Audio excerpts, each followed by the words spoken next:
For a moment she felt utterly dislocated. She did not know where she was. She was not entirely sure who she was. It is astonishing just how much of what we are can be tied to the beds we wake up in the morning. And it's astonishing how fragile that can be. Like when you stay in a hotel and you wake up in the middle of the night and you're like,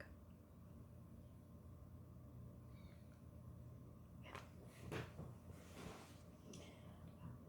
Sometimes Coraline would forget who she was while she was daydreaming, that she was exploring the Arctic or the Amazon rainforest or darkest Africa, and it was not until someone tapped her on the shoulder or said her name that Coraline would come back from a million miles with a start, and all in a fraction of a second have to remember who she was and what her name was, and that she was even there at all.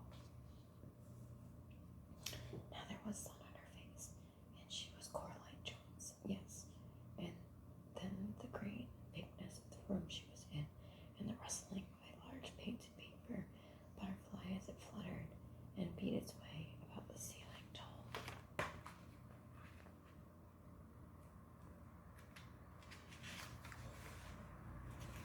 We got a picture, and my God, ain't it pretty? Look at that beautiful. Let me finish my sentence. Told her where she had woken up.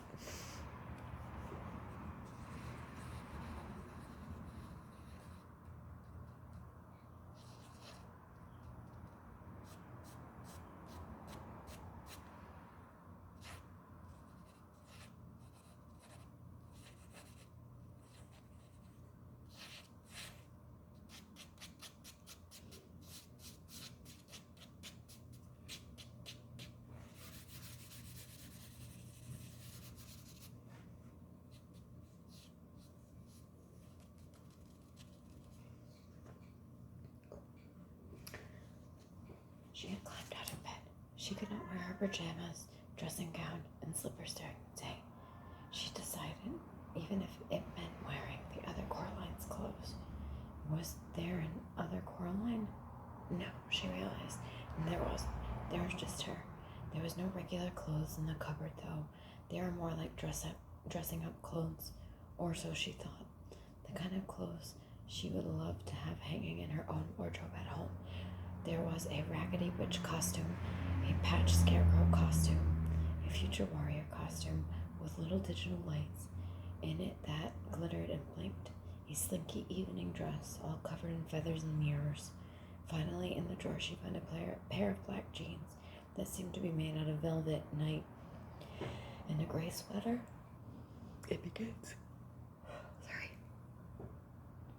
And a gray sweater, the color of thick smoke, with faint and tiny stars in the fabric, which twinkled. I am so sorry because all the cars that are driving by are bonkers. It is so loud, and I'm sorry. I also too wish that I lived in the woods, but here I am. She pulled on the jeans and the sweater, then she put on a pair of bright orange boots she found at the bottom of the cupboard. She took her last apple out of the pocket of her dressing gown, and then took from the same pocket the stone with the hole in it. She put the stone into the pocket of her jeans, and it was as if her head had cleared a little, as if she had come out of some sort of fog. I'm peeking ahead to see how far we got. Okay, we got a lot. She went into the kitchen, but it was deserted. Still, she was sure there was someone in the flat. She walked down the hall until she reached her father's study and discovered that it was occupied.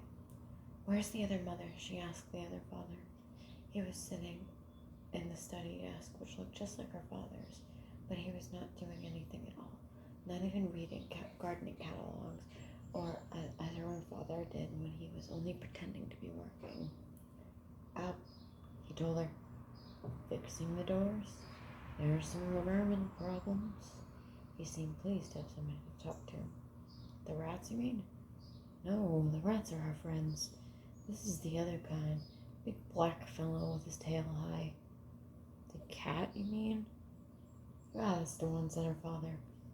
He looked less like her true father today. There was something slightly vague about his face, like bread dough that had begun to rise, smoothing out the bumps and cracks and depressions. Really, I mustn't talk to you when she's not here, he said.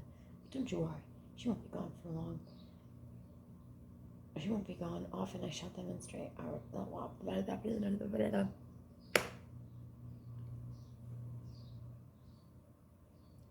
again. But don't you worry, she won't be gone often. I shall demonstrate our tender hospitality to you, such that you will not even think about ever going back. He closed his mouth and folded his hands in his lap. So what am I to do now? Asked Coraline. The other father pointed to his lips. Silence. If you won't even talk to me, said Coraline, I'm going exploring. No point, said the other father. There isn't anything anywhere but here. This is all she made. The house, the grounds, and the people in the house. She made it, and she waited. Then he looked embarrassed, and he put one finger to his lips. Again, as if he had just said too much. Coraline walked out of his study. She went into the drawing room, over to the old door, and she pulled it, rattled and shook it. No, it was locked fast, and the other mother had the key. She looked around the room. It was so familiar, that was what made it feel so truly strange. Everything was exactly the same as she remembered. There was all her grandmother's strange-smelling furniture. There was a painting of a bowl of fruit, a bunch of grapes, 2 plums, a peach, and an apple hanging on the wall. There was a low wooden table with lion's feet and the empty fireplace, which seemed to suck heat from the room. But there was something else she did not remember seeing before. A ball of glass up on the mantelpiece.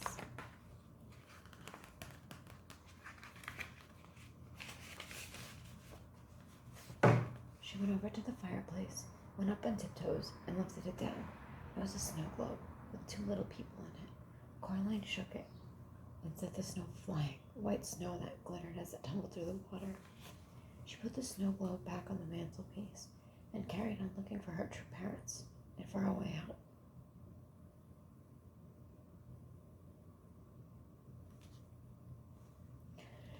Then she put the snow globe... She went out of the flat, past the flashing lights door, behind which the other Miss Spink and Miss Forcible performed their show forever, as she set off to the woods. Where Coraline came from, once you were through the patch of trees, you saw nothing but the meadow and the old tennis court. In this place, the woods went on farther, the trees becoming cruder and less tree-like the farther you went. Pretty soon they seemed very proximate, like the idea of trees, a grayish-brown trunk below a green splotch of something that might have been leaves above. Coraline wondered if the other mother wasn't interested in trees, or if she hadn't bothered with this bit properly, because nobody was expected to come out this far. She kept walking, and then the mist began. It was not damp like a normal fog or mist. It was not cold and it was not warm. It felt to Coraline like she was walking into nothing. I'm an explorer, thought Coraline to herself, and I need all the ways out of here that I can get, so I shall keep walking. The world she was walking through was pale nothingness, like a blank sheet of paper or an enormous empty white room. It had no temperature, no smell, no texture, no taste. It certainly isn't mist, thought Coraline, although she didn't know what it was. For a moment, she wondered if she might not have gone blind. But no, she could see herself plain as day. There was no ground beneath her feet, a misty, milky whiteness. And what do you think you're doing? Said a shape to one side of her. It took a few moments for her eyes to focus on it properly. She thought it might be some kind of lion at first, some distance away from her, and then she thought it might be a mouse close beside her, and then she knew what it was. I'm exploring, Coraline told the cat. Its fur stood straight out from its body, and his eyes were wide, while its tail was down between its legs. It did not look like a happy cat. "Bad place," said the cat. "If you want to call it a place, which I don't. What are you doing here?"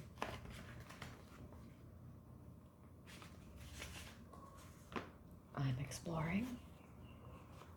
"Nothing to find here," said the cat.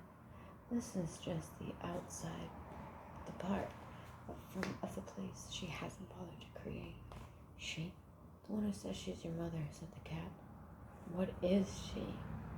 The cat did not answer, just padded through the pale mist beside Coraline. A shape began to appear in front of them, something high and towering and dark. "You were wrong," she told the cat. "There is something there." And then it took shape in the mist of a dark house, which loomed at them out of the formless whiteness. "But that's," said Coraline. "The house you just left," agreed the cat. "Precisely." "Maybe I just got turned around in the mist," said Coraline. The cat curled the high tip of its tail into a question mark, and tipped its head to one side. "You might have done," it said. "I certainly would not. Wrong indeed. But how can you walk away from something and still come back to it?" "Easy," said the cat. "Think of somebody walking around the world. You start out walking away from something and end up coming back to it." "Small world," said Coraline. "It's big enough for her," said the cat. "Spiders' webs only have to be large enough to catch flies." Coraline shivered. That's a really good line, actually. I really like that. He said that she's fixing all the gates and doors. She told the cat to keep you out. "She may try," said the cat, unimpressed. "Oh yes, she may try." They were standing under a clump of trees now, beside the house. These trees looked much more likely. There's ways in and ways out of places like this that even she doesn't know about. "Made it, found it, what's the difference?" asked the cat. "Either way, she's had it a very long time. Hang on." And it gave a shiver and a leap before Coraline could blink. The cat was sitting with its paw, holding down a big black rat. "It's not that I like the rats at the best of times," said the cat, conversationally, as if nothing had happened. "But the rats in this place are all spies for her. She uses them as her eyes and her hands." And with that, the cat let the rat go. It ran several feet, then the cat, with one bound, was upon it, batting it hard with one sharp clawed paw, while with the other paw it held the rat down. "I love this bit," said the cat happily. "Want to see me do it again?" "No," said Coraline. "Why do you do it? You're torturing it." Said the cat, and let the rat go. The rat stumbled, dazed for a few steps, and then it began to run. With a blow of its paw, the cat knocked the rat into the air and caught it in its mouth. "Stop it," said Coraline. The cat dropped the rat between its two front paws. "There are those," it said with a sigh in its tones, as a smooth oiled silk, "who have suggested that the tendency of a cat to play with its prey is a merciful one. After all, it permits the occasional funny little running snack to escape from time to time. How often does your dinner get to escape?" And then it picked the rat up in its mouth and carried it off to the woods behind a tree. Coraline walked back into the house. All was quiet and empty and deserted. Even her footsteps on the carpeted floor seemed loud. Dust motes hung in a beam of sunlight. At the far end of the hall was the mirror. She could see herself walking toward the mirror, looking reflected, a little braver than she actually felt. There was nothing else in the mirror, just her in the corridor. A hand touched her on the shoulder, and she looked up. I would have died. The other mother stared down at Coraline with big black button eyes. "Coraline, my darling," she said, "I thought we could play some games together this morning, now that you're back from your walk. Hopscotch? Happy families? Monopoly? How are you going to play Monopoly? There's like 3 of you in the house. You won't even let the dad talk." "You weren't in the mirror," said Coraline. The other mother smiled. "Mirrors," she said, "are never to be trusted.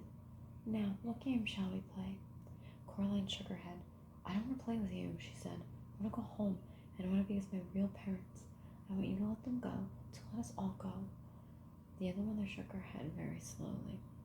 Sharper than a serpent's tooth, she said, as a daughter's ingratitude. Still, the proudest spirit can be broken with love, and her long white fingers wobbled and caressed the air. I have no plans to love you, said Coraline. No matter what, you can't make me love you. Let's talk about it, said the other mother, and she turned and walked into the lounge. Coraline followed her. The other mother sat down on a big sofa. She picked up a shopping bag from beside the sofa and took out a white rustling paper bag from inside it. She extended a hand with it to Coraline. Would you like one? She asked politely, expecting it to be a toffee or a butterscotch ball. Coraline looked down. The bag was half filled with large, shiny black beetles, crawling all over each other in their efforts to get out of the bag. No, said Coraline, I don't want one. Suit yourself, said her other mother. She carefully picked out a particularly large black beetle, pulled off all of its legs, as one does, which she dropped neatly into a big glass ashtray on the small table beside the sofa. So is it a leg tray? She popped the beetle into her mouth. She crunched it happily. Yum, she said, and took another. You're sick, said Coraline. Sick and evil and weird. Is that any way to talk to your mother? The other mother asked her with her mouth full of black beetles. You aren't my mother, said Coraline. Her other mother ignored this. Now, I think you are a little overexcited, Coraline. Perhaps this afternoon we could do a little embroidery together, or some watercolor painting. Then dinner, and then if you have been good, you may play with the rats a little before bed, and I shall read you a story and tuck you in and kiss you good night. Her long white fingers fluttered gently, like a tired butterfly, and Coraline shivered. No, said Coraline. The other mother sat on the sofa. Her mouth was set in a line. Her lips were pursed. She popped another black beetle into her mouth, and then another, like someone with a bag of chocolate-covered raisins. Don't ruin raisins for me. Her big black button eyes stared into Coraline's hazel eyes. Her shiny black hair twined and twisted about her neck and shoulders as if it were blowing in some wind that Coraline could not touch or feel. They stared at each other for over a minute. Then the other mother said, Manners! She folded the white paper bag carefully so no black beetles could escape, and she placed it back in the shopping bag. Then she stood up, and up, and up. She seemed taller than Coraline remembered. She reached into her apron pocket and pulled out first the black door key, which she frowned at, and tossed it into her shopping bag, then a tiny silver-colored key. She held it up triumphantly. There we are, she said. This is for you, Coraline. For your own good, she said. Because I love you, to teach you your manners. Manners make us man, after all. Make us man. I can't read. Manners make us man, after all. She pulled Coraline back into the hallway and advanced upon the mirror at the end of the hall. Then she pushed the tiny key into the fabric of the mirror and twisted it. I opened a door, revealing a dark space behind it. You may come out when you've learned some manners, said the other mother, and when you're ready to be a loving daughter. She picked up Coraline and pushed her into the dim space between the mirror. A fragment of beetle was sticking to her lower lip, and there was no expression in her at all in her black button eyes. Really? Wow. Then she swung the mirror door closed and left Coraline in the darkness. So, this beautiful woman is the other mother, apparently.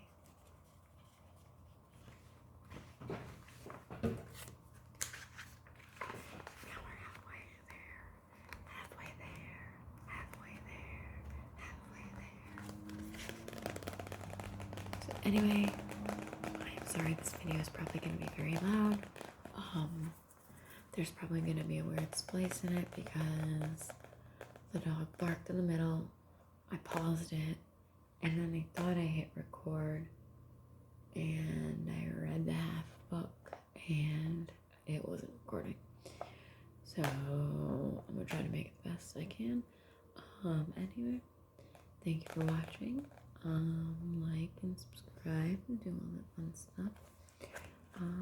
Yeah.